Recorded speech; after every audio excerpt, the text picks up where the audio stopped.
Guys आज मेरी माँ कर रही हैं, आज मेरी माँ पूजा कर रही है सकट बाबा की। Hello guys, Radhe Radhe. मैं कर रही हूँ सकट बाबा की पूजा। आप सब देखिए, मेरे यहाँ ऐसी ही होती है। आप सब ज़रूर बताना कि आपके यहाँ कैसे होती है। वो हमको पान का अरे वो हमको आम का जो पत्ता होता है वो हमको नहीं मिला था, हम ढूंढे थे बहुत।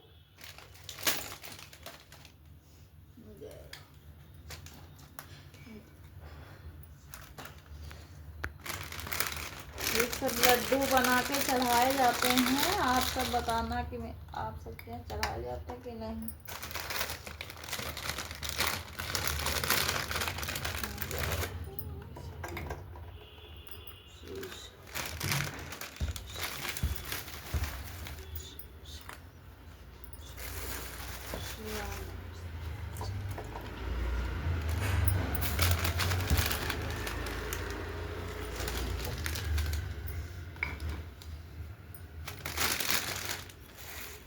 गाइस मुझे तो ये जो लैया के जो लड्डू होते हैं ये तो मुझे सबसे ज़्यादा पसंद है। पूजा कर लेने दो अभी न बंद।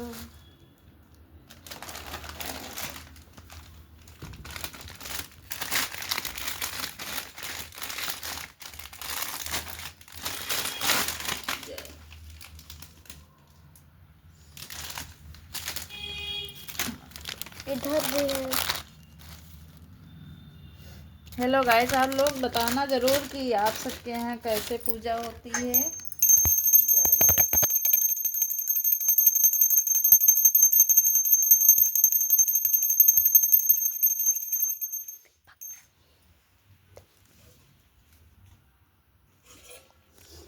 ये है शकरकंदी।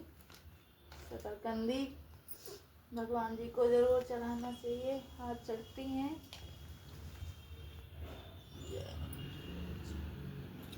जय प्रभु सदा।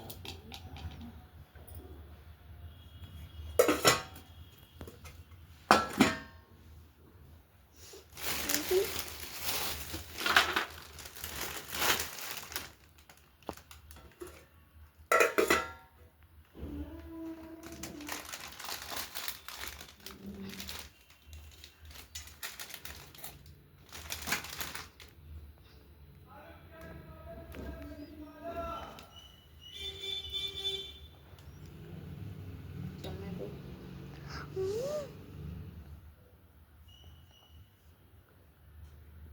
बंद कर।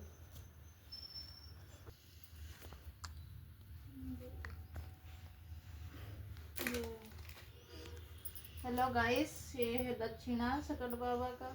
मैं दे के आ सकती हूँ, लेकिन अब ये है कि जो प्रभु जी का है बस वही प्रभु को अर्पण करना चाहती हूँ। जय सकट बाबा, जय सकट बाबा महाराज। आप ही का सब कुछ है। आप कोई आने दो, हम देख रहे हैं। जय सकट बाबा महाराज, जय गणेश बाबा। गाइस हमारे चूहे इतने हैं कि डर लगता रहता है। ये देखो फिर आया वो माँ, आने दो।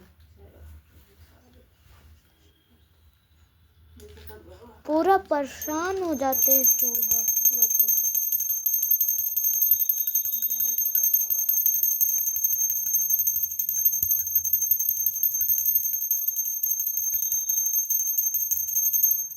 जय गणेश भगवान, जय गौरी माता, जय दुर्गा माता, जय 33 ये देखो फिर आ रही, अब इसके नीचे छुप जाएगा, फिर खाया करेगा। रुक जा, अभी इनको दिखाता हूँ। ऐसे मत करो। भोग लगाओ, सब कुछ साफ करो। प्रभु ये कर रहे हैं।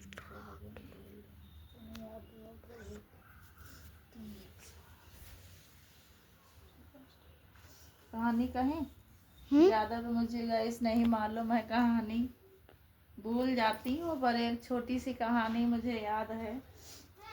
जहाँ तक मुझे याद है कि सही होगी, कहीं अगर थोड़ा सा मिस्टेक हो तो आप सब लोग समझ लेना। एक थी देवरानी जेठानी। तो जेठानी जो थी वो बहुत धनवान थी। और एक मिनट,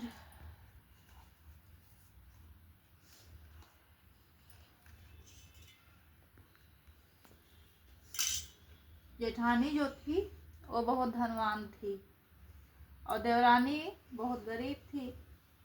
तो जेठानी के यहाँ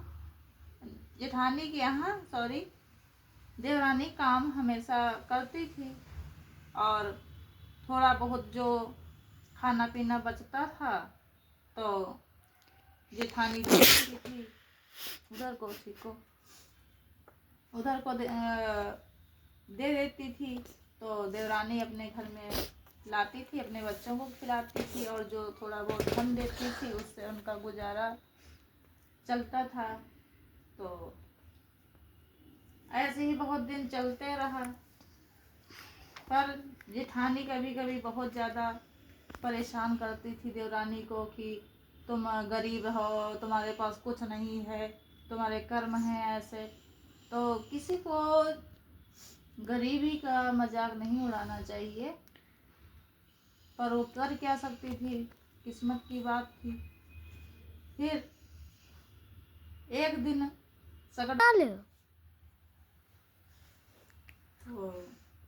देवरानी हमेशा काम करती रहती थी उनके यहाँ, तो कुछ धन मिल जाता था जो उनका बच्चों का गुजारा होता था और उनका भी देवरानी का होता था। परिवार सहित सब लोग रहते थे।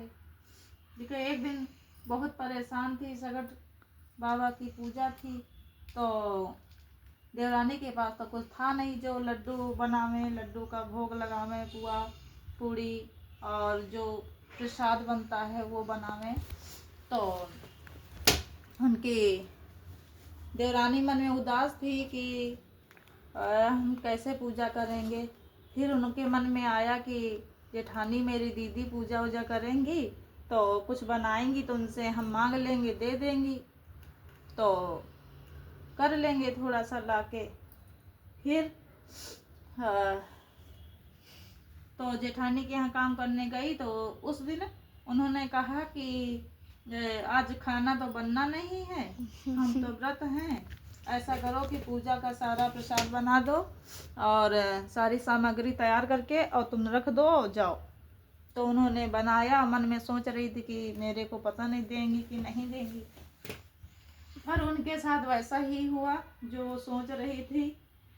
उस दिन जेठानी ने उनको कोई प्रसाद नहीं दिया, कुछ भी, कोई अन्न नहीं दिया कि मतलब खा लेना या अपने बच्चों को दे देना। तो बोली कि जाओ तुम अपने घर, तुम्हारा काम आज हो गया है, कल आना। तो देवरानी उदास मन से अपने घर चली आ रही थी। तब उनके बच्चे आए तो बहुत खुश थे कि मम्मी मेरी आई हैं तो बहुत कुछ लाई होंगी, आज पूजा था ताई जी के यहाँ तो कुछ खाने का मिलेगा। पर उस दिन क्या था, उस दिन तो और दुख का दिन था।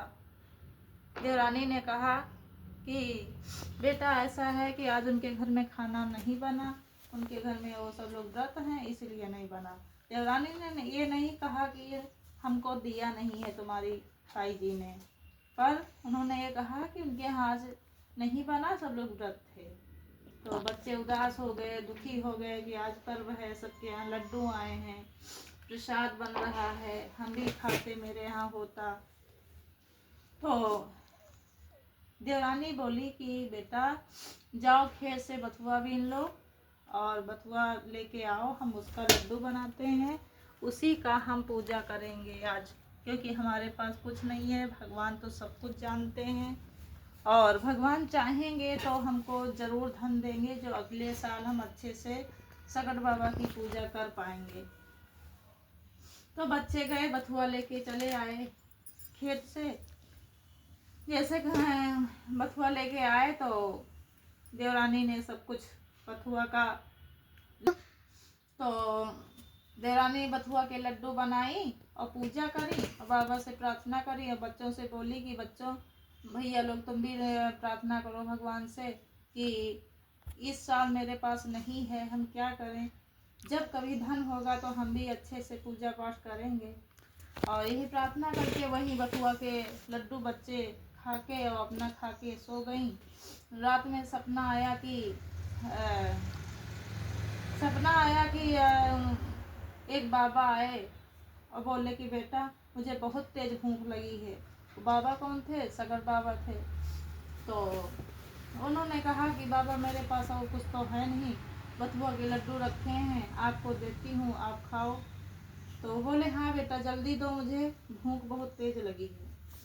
तो उनको दिया, वो खाए, बोले बहुत स्वादिष्ट लड्डू आपने बनाया है।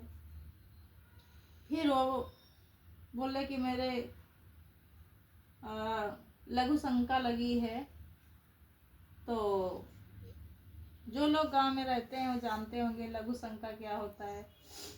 तो देवरानी ने बोला कि अरे इतनी जगह पर ही चाहे जहाँ कर लीजिए, तो आप ही का तो सब कुछ है। तब वो बोले कि अच्छा ठीक है, तो जितनी एक बार गए फिर कम से कम बार बार 10वां बार उन्होंने कहा कि मेरे बार बार लघुशंका जाने की आदत हो रही है और हमको जाना ही पड़ेगा। तो बार बार गए और सपना था उनका, तो बार बार गए। फिर बोले कि अब तो जगह बेटी बच्ची नहीं है, अब कहाँ जाएं। तो वो देवरानी बोली कि बाबा इतनी जगह पड़ी थी, सब भर गई क्या? तो बोले कि हाँ बेटा सब भर गई है, अब कहाँ जाएं। तो उन्होंने कहा अरे भाई हाँ। तो वो बोले कि बेटा अब पानी की मुझे ज़रूरत है, लघुशंका तो हो ली है, पानी की ज़रूरत है। तो बोली कि तो पानी की हम पहुँचना चाहते हैं। तो वो बोली कि तो पानी ले आएंगे। नहीं पानी रहने दो, ठंडी में कहाँ पानी यूज करेंगे, और ऐसा करते हैं कि कोई कपड़ा दे दो तो हम पोंछ लें। तो देवरानी बोली कि ठीक है, ऐसा करो कि मेरे साड़ी का पल्लो है उसी में पोंछ लीजिए। तो उन्होंने दे दिया, तो वो पोंछ भी लिए। तुरंत उनकी आँख खुली तो सगर बाबा गायब हो गए थे। और उन्होंने देखा, जिधर देखती थी उधर सोना ही सोना उनको दिखे, पूरे शरीर पे उनके सोना दिखे, बिल्कुल वो सुंदर सी दिख रही थी। क्योंकि गरीबी होती है तो इंसान जवानी में बूढ़ा दिखता है। तो सुंदर भी हो गई, बच्चे उनके खूब सब पहन लिए और सोना चांदी सब पहने, कपड़े अच्छे पहने। तो और फिर आंगन में गई, कमरे में गई, सब कुछ उनके पास धन हो गया। तब उन्होंने सोचा कि ये कुछ नहीं है, सगर बाबा ये कोई भगवान थे, वही हमको सब कुछ दे गए हैं। उधर जेठानी सोच रही थी और टाइम हो गया, क्योंकि जब कोई खुशी होती है तो उसमें इतना ज़्यादा खुश इंसान हो जाता है, थोड़ा सा समय लग जाता है। तो वो इतना खुश थी तो उस समय उस दिन काम करने जेठानी के यहाँ नहीं गई। तो देवरानी जेठानी सोच रही थी कि आज इतना टाइम हो गया, ये आए तो हम इसको बहुत मारेंगे, क्योंकि इतना टाइम हो गया काम करने नहीं आई, आना चाहिए था ना। तो पर वहाँ तो कुछ और चमत्कार हो चुका था। तो अपने बच्चे को भेजा देवरानी के घर कि जाओ चाची से कहो जाके कि जल्दी मेरे घर आवे, काम करें, इतना टाइम हो गया अभी तक आई नहीं। बच्चे आए, देखे कि इतना धन है उनके पास, अच्छे कपड़े पहने हैं। तो वो कहने लगी कि चाची चलो इतना टाइम हो गया, माँ बोल रही थी कि अभी इतना टाइम क्यों हो गया आप आई नहीं। तो वो देवरानी ने कहा कि भैया ऐसा है, मेरे दिन खराब थे तो हम आपके यहाँ काम करती थी, और अब हम काम नहीं करेंगे, अब हमको भगवान ने सब कुछ दे दिया है। तो बच्चे गए तो अपनी माँ से बताए, तो जेठानी बहुत तेज गुस्साई, बोली इतना सारा धन कहाँ से आ गया, जरूर ये कुछ करी होंगी और ये बहुत खराब है, उल्टा बुरा बुरा सब बोलने लगी और बोली अभी हम जाते हैं, कहेंगे कि कहाँ से इतना धन आया है। आई तो पहले तो बड़बड़ाई को, तो देवरानी हाथ जोड़ के प्रार्थना करी कि जेठानी जी ऐसे मत बोलिए, हम बहुत दुख झेली हैं, तो भगवान ने हमारे ऊपर कृपा करी है तो हमको सब कुछ दे दिया है, अब हम आपके यहाँ काम नहीं करेंगे। तो जेठानी बोली कि कैसे क्या हुआ है, हमको बताओ, हम भी करें, हमारे पास इतना धन हो जाए। तो देवरानी ने सब कुछ बता दिया वैसे ही कि ऐसे करना, ऐसे ऐसे करो तुम्हारे पास हो जाएगा। वो तो अच्छे स्वभाव की थी, उनके मन में तो कुछ गंदा भरा नहीं था। जेठानी के पास सब कुछ होते हुए फिर भी उसको लालच आ गया, तो वो सोची कि हम भी ऐसे ही करेंगे। तो उसके यहाँ सब कुछ था, चाहती तो लड्डू प्रसाद सब बना के भगवान को खिला सकती थी। बात देवरानी की बात को लेकर कि मैं देवरानी की बात सुनी हूँ कि ऐसे ऐसे बथुआ का लड्डू बनाई थी, सकहर पर रख दी थी, तो वैसे ही हम करेंगे, हमारे पास भी धन हो जाएगा। तो वैसे ही करी, पर भगवान तो सबको देखते हैं कि कौन अच्छा है कौन बुरा है, किसके पास क्या नहीं है, जो उस समस्या में प्यार से क्या खिला रहा है। तो वैसे ही करी और वैसे ही उनके भी सपने में भगवान आए, वही सकट बाबा आए। तो उनसे बोले कि बेटा भूख लगी, तो बोली मेरे पास कुछ है नहीं और बथुआ का लड्डू है, आप खा लीजिए। तो सकट बाबा तो मन है मन सोच ही रहे थे कि तुम्हारे पास सब कुछ है तब भी झूठ बोल रही हो, रुकी रहो, अभी तुमको सबक सिखाएंगे। कहे ठीक है बेटा, नहीं है कोई बात नहीं, दे दो, हम बथुआ का लड्डू खा लें। तो बथुआ का लड्डू खाए, बोले कि मुझे लोकशंका लगी है, लोकशंका जाना है। तो बोले कि जेठानी बोली इतनी जगह पड़ी है और चाहे जहाँ हो लो, और उनके पास घर मकान सब कुछ था, फिर भी जेठानी ने क्या किया कि झोपड़ी बना के उस दिन उसमें पूजा पाठ करी, कि मतलब भगवान देखेंगे तो कहेंगे इनके पास कुछ है नहीं, तो हमको इतना सारा धन दौलत दे देंगे। तो वैसे ही बार बार बोले कि मेरे फिर लगी। तो वो कहती गई कि कर लीजिए, इतना जगह पड़ी है, कर लो, चाहे जहाँ करो। पर उनको क्या पता था कि हमारे साथ क्या होने वाला है। तो करते गए, फिर वो बोले कि जगह नहीं बची है, मेरे ठंडी लग रही है, हम पानी यूज नहीं करेंगे और हमको कोई कपड़ा दे दो। तो बोली कपड़ा क्या, मेरा साड़ी का पल्लो ले लो, पोंछ लो। तो उसी में वो पोंछ लिए, जैसे पोंछ लिए वैसे हो गई सुबह, और सुबह हुई तो उनकी आँख खुली, तो उन्होंने देखा कि बहुत बदबू आ रही थी। तो बोली कि अरे बदबू कहाँ से आ रही, तब देखी पूरे उनके साड़ी में पूरा गंदा सब लगा था।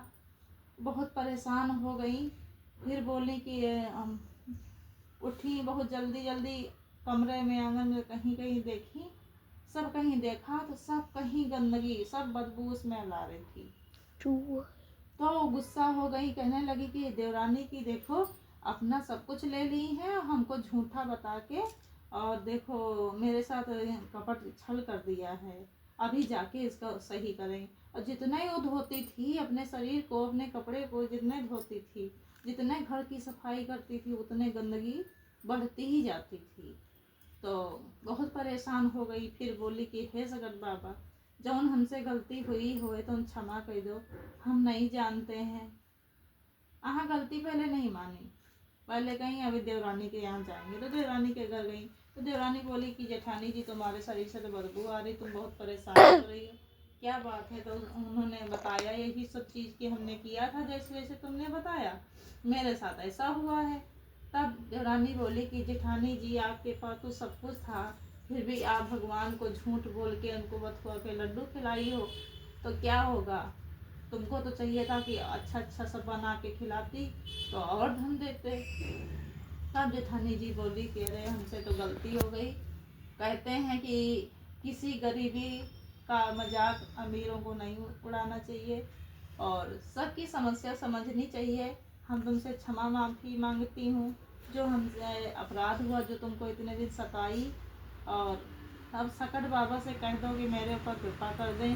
तब जब देवरानी ने कहा कि सकट बाबा इनके पर दया कर दो, कृपा कर दो, इनकी सारी गंदगी ख़त्म हो जाए, समाप्त हो जाए, साफ हो जाए, उनके घर की साफ हो जाए।